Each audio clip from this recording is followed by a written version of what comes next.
This is a simple story of a battle. Such a tale may be told by a soldier who is no writer, to a reader who is no soldier. The town of Corinth was a wretched place, the capital of a swamp. It is 2 days' march west of the Tennessee River, which here and for 150 miles further, to where it falls into the Ohio at Paducah, runs nearly north. It is navigable to this point. I suppose the country lying between Corinth and Pittsburgh Landing could boast a few inhabitants other than alligators. What manner of people they were it is impossible to say, inasmuch as the fighting dispersed or possibly exterminated them. Perhaps in merely classing them as non-Sarian, I shall describe them with sufficient particularity, and at the same time avert from myself the natural suspicion attaching to a writer who points out to persons who do not know him the peculiarities of persons whom he does not know. One thing, however, I hope I may without offense affirm of these swamp dwellers. They were pious.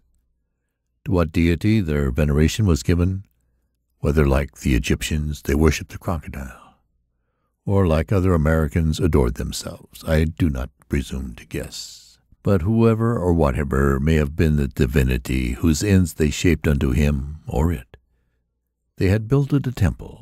This humble edifice, centrally situated in the heart of a solitude and conveniently accessible to the sylvan crow, had been christened Shiloh Chapel. Whence the name of the battle? The fact of a Christian church, assuming it to have been a Christian church, giving name to a wholesale cutting of Christian throats by Christian hands, need not be dwelt on here. The frequency of its recurrence in the history of our species has somewhat abated the moral interest that would otherwise attach to it.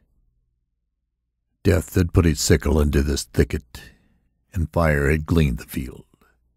Along a line which was not that of extreme depression, but was at every point significantly equidistant from the heights on either hand, lay the bodies, half buried in ashes, some in the unlovely looseness of attitude denoting sudden death by the bullet, but by far the greater number in postures of agony that told of the tormenting flame. Their clothing was half burnt away, their hair and beard entirely. The rain had come too late to save their nails. Some were swollen to double girth, others shriveled to mannikins. According to the degree of exposure, their faces were bloated and black or yellow and sunken. The contraction of muscles which had given them claws for hands had cursed each countenance with a hideous grin. I cannot catalogue the charms of these gallant gentlemen who had got what they enlisted for.